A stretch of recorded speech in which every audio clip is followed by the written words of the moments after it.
Sabe, posicionamentos, eles são importantes. E a banda pode fluir junto comigo, vamos junto, vamos. Posicionamentos, eles são importantes. Os posicionamentos definem se os caminhos que você está seguindo são caminhos de vida ou de morte. Os posicionamentos que você tem ao longo da tua jornada, Camila, definem se você vai prosperar ou se você vai sucumbir. Se você vai ter à sua mesa bons conselheiros ou pessoas que vão afundar você ao longo da sua jornada. O seu posicionamento repele pessoas que têm a motivação errada e aproxima pessoas que vêm debaixo de uma motivação pura. O seu posicionamento fala muito a respeito daquilo que você ainda vai viver com Deus. Se você é fraco no seu posicionamento, você vai ser fraco durante os seus desertos, você vai ser fraco durante o seu dia mal. Mas se você for encontrado forte e posicionado no seu dia mal, não há quem possa te parar. A gente olha para a história dos heróis da fé e Hebreus 11 fala sobre homens que, independente do cenário que estavam, independente da geografia que ocupavam, independente daquilo que se levantava, o posicionamento deles não mudava. José era fiel ao Senhor antes de ser vendido como escravo. José era fiel ao Senhor enquanto estava no cativeiro. José foi fiel ao Senhor quando foi levado a um palácio. Davi era zeloso com as coisas do pai, quando aquilo que ele cuidava era do seu pai natural. Ele pastoreava o rebanho do seu pai. Davi continuou zeloso com as coisas do seu pai celestial, quando Deus confiou a ele o reinado sobre Israel, a menina dos seus olhos. Abraão foi ousado para sair do seu lugar de conforto e do meio da sua terra e do meio da sua parentela, mas ele também foi ousado quando precisou recomeçar e dar destino para alguém que ele levou por engano para a sua jornada de fé. Ele precisou ser ousado para permanecer, ele precisou ser ousado para confiar, ele precisou ser ousado para entregar o seu único filho quando Deus o pediu. Irmão, você percebe uma característica comum em todos os heróis da fé: o posicionamento que eles tiveram no início é o mesmo posicionamento que eles tiveram durante a sua jornada, e é o mesmo posicionamento que eles tiveram no final dela. A Bíblia diz que melhor é o final das coisas do que o início delas. Então o que eu quero falar nessa noite é que a história que os seus filhos vão contar a teu respeito não fala a respeito dos desejos que você tem, não fala a respeito das vontades que você tem, não fala a respeito dos planos que você tem, nem das intenções que você tem, porque tudo isso é secundário. A história que os seus filhos vão contar a teu respeito fala a respeito do posicionamento que você tem. Porque não adianta eu querer mudar o mundo se eu não consigo mudar a minha casa. Não adianta eu querer afetar uma nação se eu não consigo afetar a cidade onde eu estou plantado. Irmão, não é sobre o quanto eu quero alguma coisa, é sobre que tipo de posicionamento eu tenho para que aquilo que eu desejo aconteça. Alguém está comigo aqui? Diga amém. Não é sobre posição também. Durante muito tempo, dentro da igreja, homens lutaram por posições. Sou o terceiro tesoureiro assistente da 2ª Secretaria de Missões. Eu sou o 4º carimbador da junta de jovens da regional tal. Tem muita gente que se satisfez mesmo sem frutificar, sem gerar, sem fazer, porque recebeu em algum momento uma posição. Mas a história bíblica nos mostra que posição e posicionamento são coisas completamente diferentes. Judas tinha uma firme posição, ele era o tesoureiro do ministério de Jesus. Satanás tinha uma posição ímpar, ele era querubim ungido, classe única. Sansão tinha uma posição, nazireu desde o ventre, nunca bebeu bebida alcoólica, gerado por Deus como resposta e de oração de um povo, libertador de uma nação. Todos esses homens ocupavam posições extraordinárias, mas o posicionamento deles mudou o final da sua história. Irmão, não é sobre o que você carrega ou sobre a quantidade de promessas que Deus te fez, não é sobre o potencial que você tem ou quanto de recursos você tem, não é sobre o lugar que você foi gerado ou o sobrenome que você carrega, não é sobre essas coisas, é sobre o que você faz com aquilo que você recebeu. Tem pessoas mais apaixonadas do que a gente, que tem menos estrutura do que a gente, que conhecem o evangelho há menos tempo do que a gente, estão queimando mais do que nós. Tem pessoas que estão se doando pelo evangelho, pela causa, estão literalmente enfrentando a morte todos os dias para que Jesus seja conhecido, e eles têm menos estrutura do que a gente, estão fazendo infinitamente mais. Assim como também tem igrejas extraordinárias, com estruturas extraordinárias, com patrimônios extraordinários, mas eles não têm nada além de patrimônio e estruturas, porque não há mais vida fluindo construindo dentro dos seus prédios vazios. Irmão, não é sobre posição, não é sobre patrimônio, não é sobre status, não é sobre nomes, não é sobre acessos, não é sobre networking, é sobre como você está posicionado em Deus, e é sobre que tipo de posição você quer ocupar no reino de Deus. Alguém comigo aqui, diga amém. Uma mensagem como essa, num lugar como esse, ela não é só importante, ela é cirúrgica. Alphaville por muitos e por muito tempo foi conhecido como a terra do networking, a terra da oportunidade. E todo lugar que tem muita oportunidade, você sabe, atrai muitos oportunistas. Todo lugar que tem muitas pessoas de acesso, atrai pessoas que só querem acessos. E eu creio que é por isso que Deus está fazendo no coração de um lugar tão simbólico algo tão genuíno. Porque quando o reino dele se estabelece, todos os outros altares precisam ser quebrados. Então o que a gente está declarando? Jesus, Alphaville, no que depender de nós, não vai ser conhecido como a terra do network, vai ser conhecido como o lugar onde o reino de Deus está se expandindo com velocidade e com autoridade. E há uma nova canção sendo cantada nas ruas da cidade, e há um novo tema sendo conversado nas mesas dos cafés da cidade. As pessoas não falarão tanto sobre que oportunidade agora nós temos para investir, não, isso vai acontecer, mas é secundário. O que vai tomar a pauta da cidade é: você viu o que Deus está fazendo nesse lugar? Deus está fazendo uma coisa nova. Alguém crê nisso aqui em nome de Jesus? Diga: eu creio. Vamos, diga que Deus está fazendo uma coisa nova. Sabe, a nossa posição em Deus está acima de todo poder ou autoridade, principado ou potestade. Foi outorgado a você, foi dado a você, foi confiado a você a autoridade para ligar e desligar. Você não é uma pessoa qualquer, a vida de Deus habita em você. Você não tem um destino qualquer, foi o próprio Deus que desenhou a sua história. Você não tem uma proteção qualquer, é o Senhor dos exércitos que vai à tua frente. Você não tem um provedor qualquer, é o Deus da provisão que usou o ouro para pavimentar ruas, que garante o teu sustento. Você não tem um conselheiro qualquer, é um maravilhoso conselheiro que gera impressões no teu interior e te fala a respeito de coisas que você sozinho não saberia.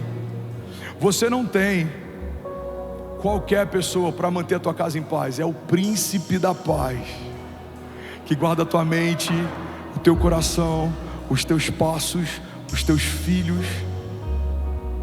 Você não faz parte de um reino qualquer, você faz parte do reino de Deus. Sabe, a palavra de Deus fala sobre algo que eu amo. A Bíblia diz assim: fomos transportados do império das trevas para o reino do seu Filho amado.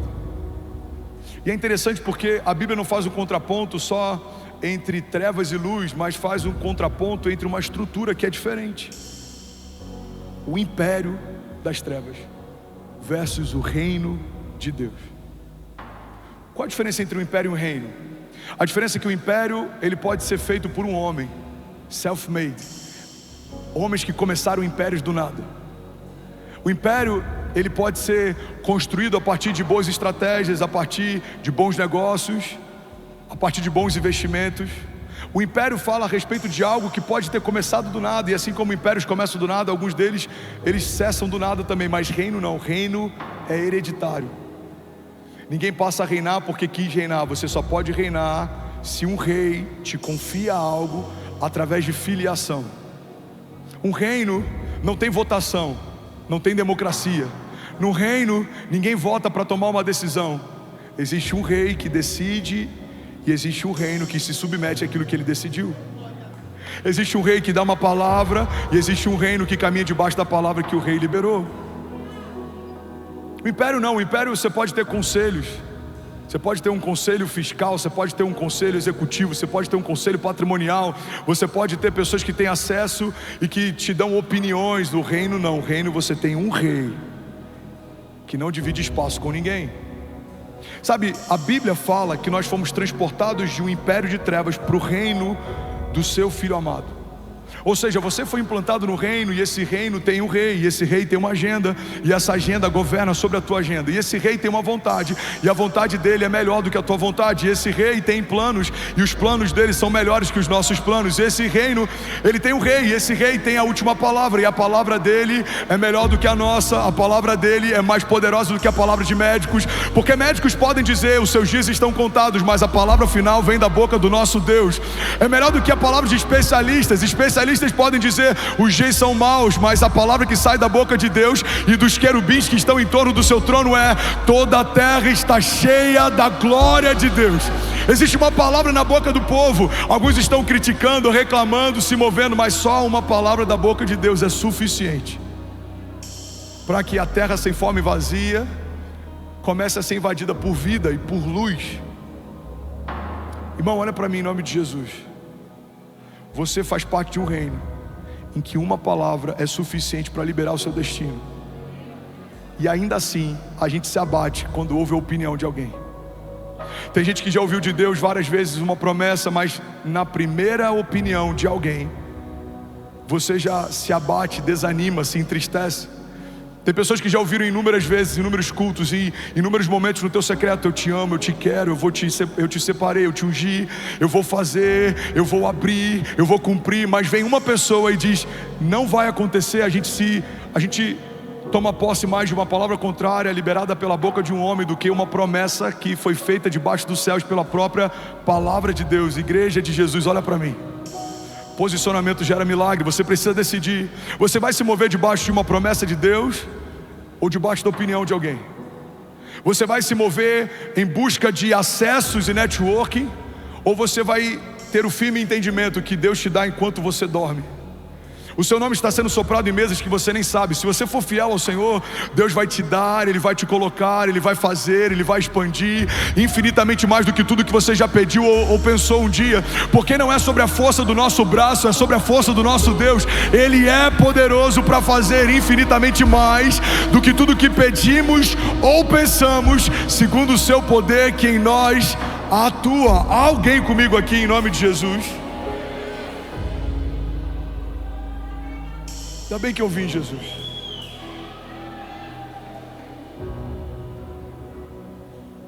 Você precisa ter uma dinâmica de fé que provoca milagres.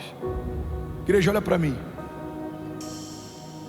Uma fé ativa libera milagres reativos, mas uma fé passiva não muda nada. Tem gente que acredita que o fato de estar exposto por 40 minutos a uma pregação num domingo é suficiente para mudar o seu destino profético. Não é. Assim como ouvir um empreendedor de palco por 40 minutos falando em algum summit ou alguma palestra não vai te tornar um empreendedor extraordinário. Assim como ouvir uma sequência de reels sobre um pai falando sobre criação de filhos não vai te tornar pai.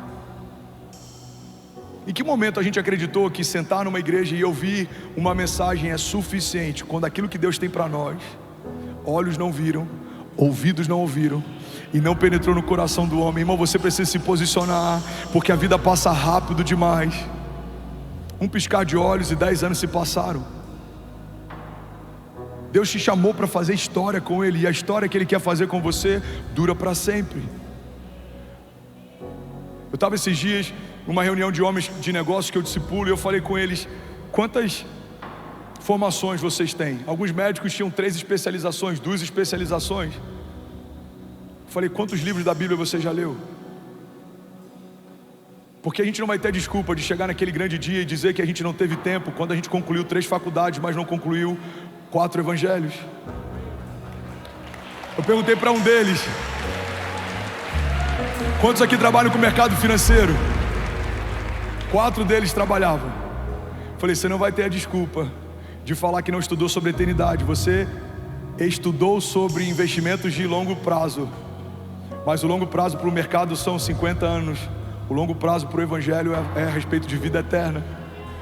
Não gasta toda a sua vida aprendendo sobre algo que dura 50 anos, quando a palavra de Deus quer te ensinar num caminho que vai te levar para um lugar que dura para sempre. Alguém está comigo aqui? Em nome de Jesus, receba isso com muito amor. Jesus não morreu para você se tornar evangélico, irmão. Jesus não morreu para você se tornar crente. Jesus morreu e ao terceiro dia ressuscitou, voltou dos mortos, está sentado à direita do Pai, e Ele intercede por nós para você se tornar filho.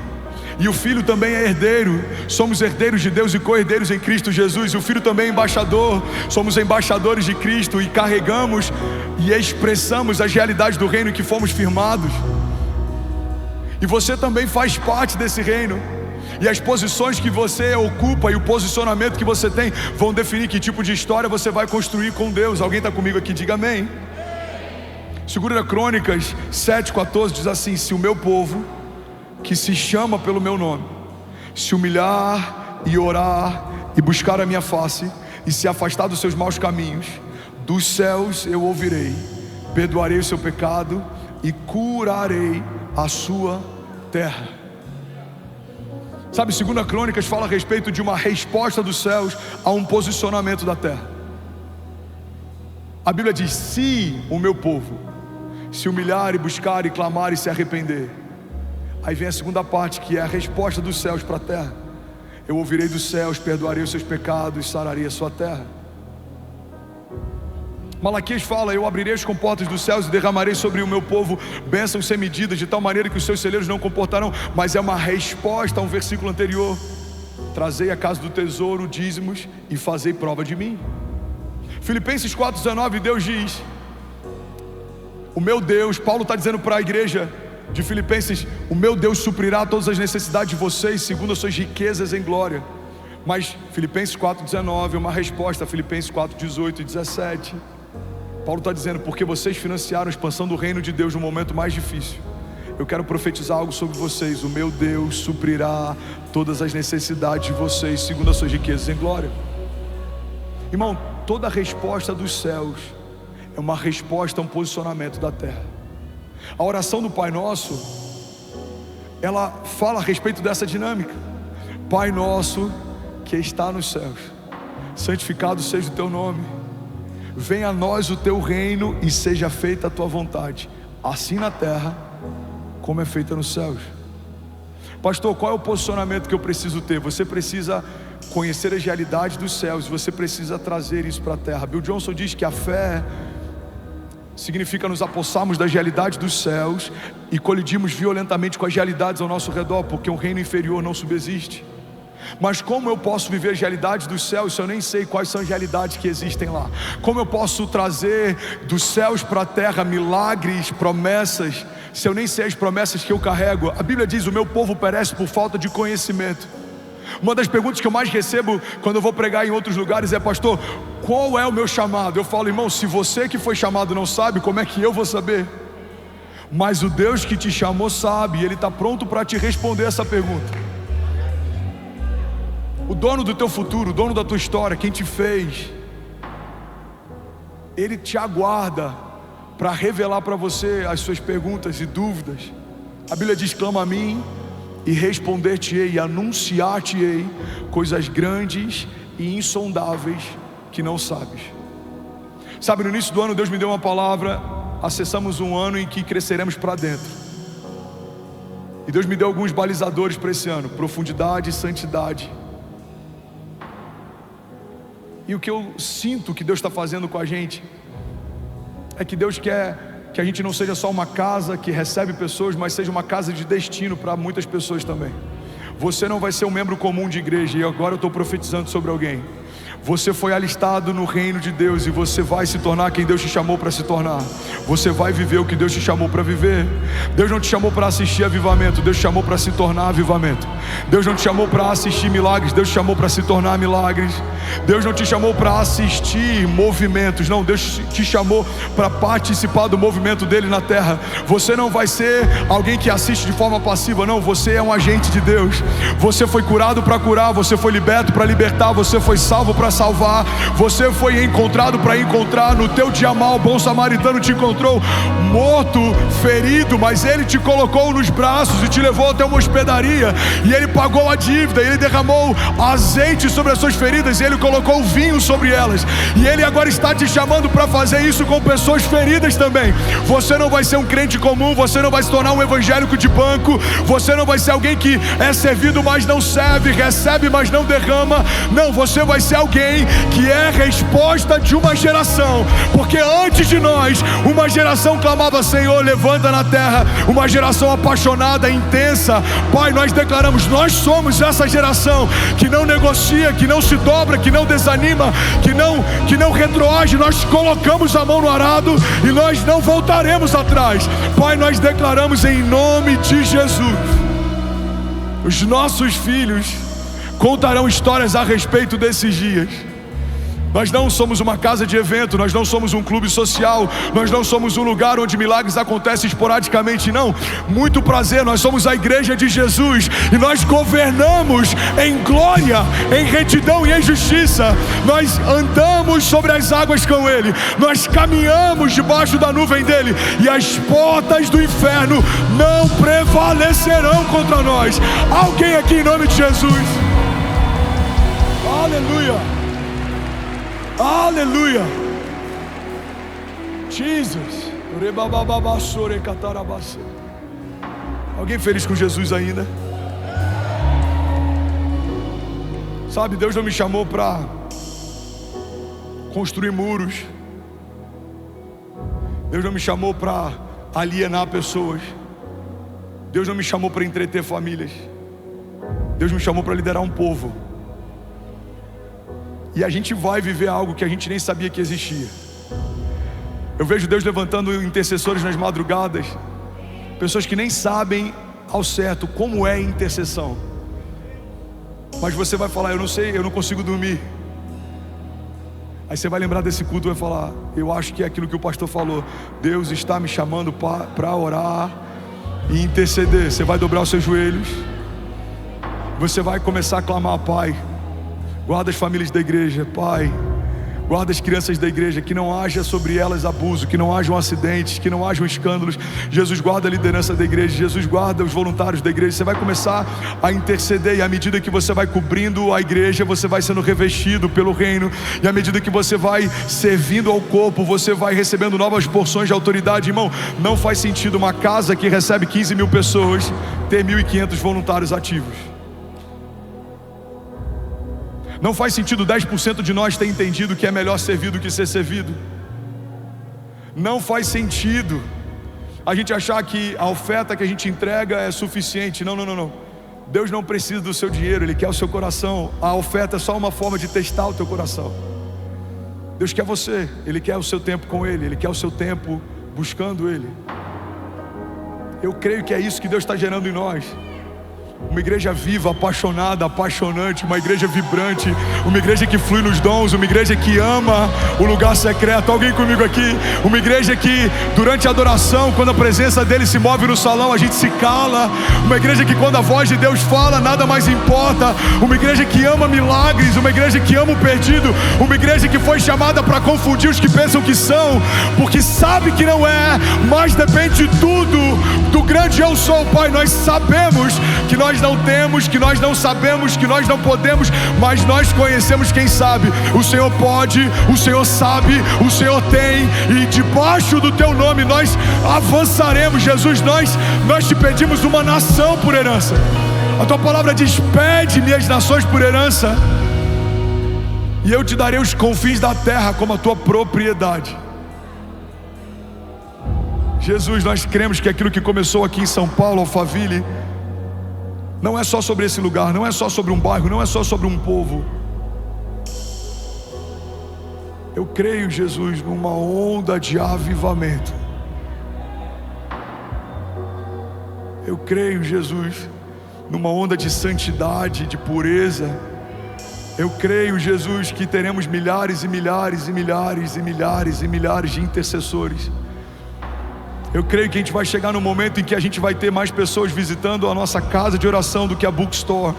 Eu creio que vai chegar no momento em que pessoas vão vir de madrugada, não por conta do pregador do dia, mas vão vir porque na torre de oração existe unção de Deus e vida de Deus, e há um fluir sobrenatural. Jesus, eu creio que haverá um tempo em que prefeituras investirão em frotas para trazer doentes dos hospitais, e eles serão mais curados dentro da igreja do que em centros cirúrgicos. Jesus, eu creio que nós nós veremos o cumprimento das tuas promessas para esses dias.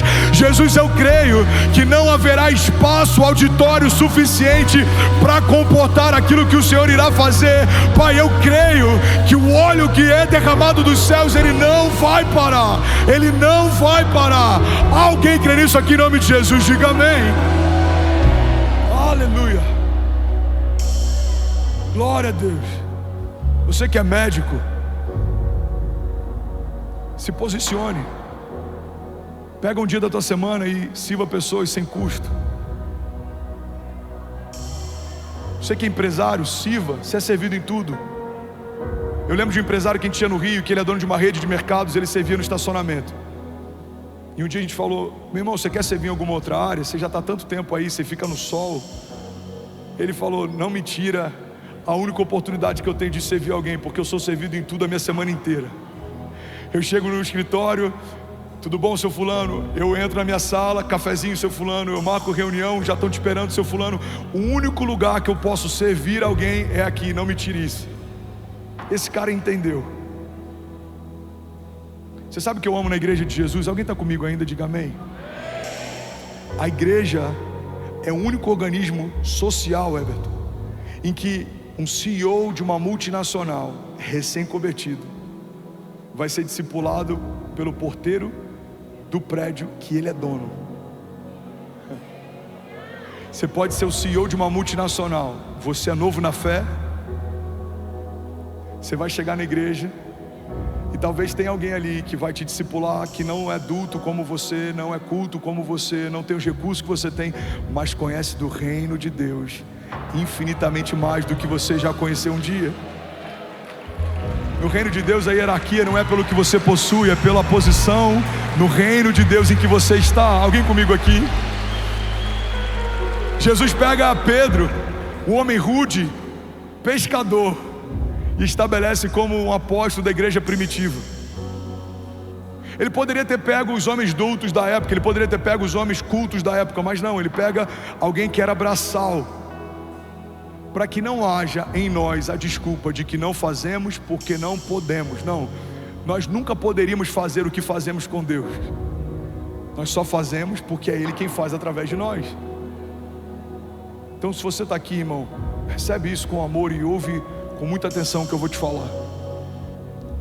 Se você está dentro de um avivamento, a medida na prestação de contas é maior do que quem nunca experimentou o que você está experimentando. Porque você está no meio de uma onda de avivamento. Enfermos estão sendo curados, cativos estão sendo libertos, pessoas estão sendo salvas. Ano passado foram 15 mil pessoas reconhecendo Jesus em um ano. Esse ano, cadê o pastor Danilo? Eu nem sei como que está esse ano, eu não tenho noção. Se puder ver quantas pessoas já aceitaram Jesus até agora. A gente está entrando em maio, já são milhares de pessoas reconhecendo Jesus. Irmão, ano passado, 1/4 de todas as vidas que foram mergulhadas nas águas em toda a Lagoinha Global, em 30 países, 700 campos, 1/4 foi só na Lagoinha Alphaville. Você tem noção do que Jesus está fazendo aqui? Agora a pergunta é: onde estão os discipuladores? Onde estão os mestres, os apóstolos, os pastores? Deus está chamando você. Existe um povo. Existe um povo. E eu vejo pelos olhos da fé caravanas se movendo de outros estados. Eu vejo pessoas vindo de outras nações. Eu vejo pessoas vindo aqui em busca de respostas, outros em busca de cura, outros em busca de um milagre. E quem vai recebê-los? Levante sua mão, declare comigo, diga: eu e a minha casa. Quem vai tocá-los, eles serão curados. Vamos, levante suas mãos, diga: eu e a minha casa. É o seu toque que vai curar o enfermo, é a tua palavra que vai libertar o cativo, é o teu sermão que vai trazer vida àqueles que estavam abatidos. Irmão, é você, Deus quer usar você. Deus vai usar tudo que Ele derramou em você, todo dom, todo talento, toda unção. O que Deus te confiou, não te confiou à toa. Você tem comunicação, Deus não te deu comunicação só para falar no teu Instagram, não. Deus te deu comunicação para você comunicar as boas novas. Você sabe gerar recursos, Deus não te deu gestão de recursos só para você, não. Deus quer que os recursos que você multiplique sejam para pessoas como a vida do Miguel, orfanatos que a gente ainda não construiu, nações que a gente ainda não acessou, lugares que ainda não tem a Bíblia traduzida. Alguém comigo aqui em nome de Jesus? Só na China, irmão, ano passado, A nossa igreja enviou 700 mil Bíblias em chinês foram produzidas na China. Alguém pode dizer glória a Deus por isso? Agora, imagina quando todos nós estivermos posicionados. Esses dias eu postei um stories de alguém na China assistindo um culto da Lagoinha Alphaville com uma Bíblia em mandarim aberta. E aquilo me tocou, irmão. Eu não sei se o pastor André falou sobre isso aqui no Experience, mas a gente está abraçando um ministério que são mais de 30 igrejas underground na China, igrejas subterrâneas na China, que o evangelho está sendo pregado. Por quê? Porque pessoas entenderam o chamado e foram quando Deus chamou para ir. Deus tem um chamado para você. Olha para mim em nome de Jesus. Você que é classe média, Deus não te chamou para ser alguém da classe média que tem contas pagas em dia, um bom carro e que vai ter filhos e morrer. Não. Você que é multimilionário, Deus não te chamou só para ser um multimilionário. Porque não é sobre o que você tem passa, é sobre quem você está se tornando. Você que está passando um momento de crise financeira, talvez está no seu pior momento. Você não é o seu momento, você não é a sua crise. Você é quem Deus diz que você é. Você pode o que Deus diz que você pode. Quando a gente entende que excede posses, status, acessos, aí a gente pode perceber que talvez a gente tenha se tornado multimilionário para fora, mas a gente ainda é pobre por dentro. A gente pode perceber que talvez a gente seja muito bem quisto do lado de fora, mas a gente está seco do lado de dentro. Agora imagine que extraordinário você ser alguém que está construindo algo fora do comum do lado de fora e é alguém sobrenatural do lado de dentro. Irmão, eu creio que Deus quer levantar pessoas assim nesses dias. Alguém comigo? Eu creio que Deus quer levantar pessoas assim nesses dias. Pessoas que são resposta de oração para uma geração. Pessoas que são resposta de oração para uma universidade. Pessoas que são resposta de oração para um hospital inteiro. Pessoas que são resposta de oração para um ciclo social. Pessoas que são resposta de oração para um governo, para um ministério. Pessoas que são resposta de oração para uma cidade ou para um bairro. Alguém comigo aqui? Levante suas mãos, eu quero profetizar sobre você. Conseguiu os números? Quantas pessoas? Mais de 5 mil pessoas aceitaram Jesus até o mês 4 desse ano. Uau, você pode celebrar Jesus no seu lugar.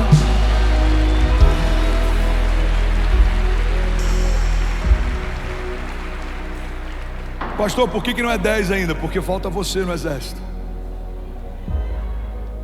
Que 10 pastores não vão conseguir fazer aquilo que 60 pastores farão. Porque 1.500 famílias que servem não vão fazer aquilo que 15 mil famílias farão. Falta você nessa conta, mas hoje é o dia do alistamento de Deus para as nossas famílias. Você recebe isso? Levante suas mãos, feche teus olhos, eu quero profetizar sobre você. Pai, um dia eu ouvi que o lugar mais rico da terra é o cemitério. Porque lá existem milhares de livros que não foram escritos. Lá existem milhares de projetos que não foram tirados do papel. Lá existem milhares de músicas que não foram gravadas. E um dia eu ouvi de alguém que Alphaville é um cemitério ministerial. Muitos grandes homens e grandes ministérios vieram para cá e não prosperaram nesse lugar. Jesus, se é verdade que o cemitério carrega tantas coisas preciosas que foram esquecidas ou abandonadas, estamos pisando em um dos lugares mais ricos do Brasil. Muitas pessoas se moveram para Alphaville em busca de um sonho e perderam a capacidade de sonhar. Muitas pessoas se moveram para cá em busca de uma oportunidade e perderam a pureza quando a oportunidade surgiu. Jesus, eu oro para que no coração de São Paulo, em Alphaville, Brasil, comece a ser noticiado uma onda de pureza e de bondade, de santidade e de milagres, que é algo inédito. Pai, eu oro para que a gente viva não só nessa igreja. Teu reino não é sobre uma casa ou sobre uma placa, mas nas igrejas de Alphaville. Eu oro para que haja uma expansão.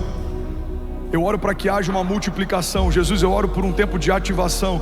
Dons sendo ativados, ministérios sendo ativados, talentos sendo desenterrados, famílias sendo posicionadas, voluntários apaixonados. Jesus, eu oro por um tempo em que nós veremos a sua glória, não só durante os cultos, mas em tudo que a gente faz, de segunda a segunda, Pai, de milagre em milagre, de glória em glória, de batalha em batalha.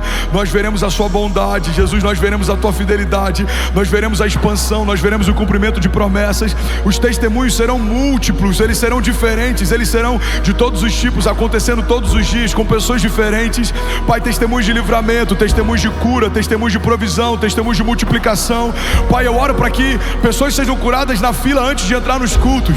Não vai depender só de um momento de oração por cura dentro de um culto, não. Pessoas serão curadas só em acessar a tua presença. Pai, eu oro por um mover, eu oro por uma onda de avivamento que vai despertar empresários, influenciadores, atletas, pessoas que trabalham em todos os tipos, operários, pai, mães solteiras, mulheres que sustentam suas casas, homens que são homens de governo, filhos, aqueles que também não têm pais, órfãos. Jesus, eu oro por uma onda de avivamento que vai tocar gerações diferentes, faixas etárias diferentes, classes sociais diferentes, e a gente vai estar de mãos dadas. Vão ter pessoas simples de mãos dadas com pessoas ricas, mas a gente é um só, porque somos parte de um corpo, e nós entendemos, e nós nos posicionamos, e nós cremos que onde há unidade na igreja, há derramar de unção, e mais autoridade, e mais glória, e mais unção, e mais milagres, e mais romper.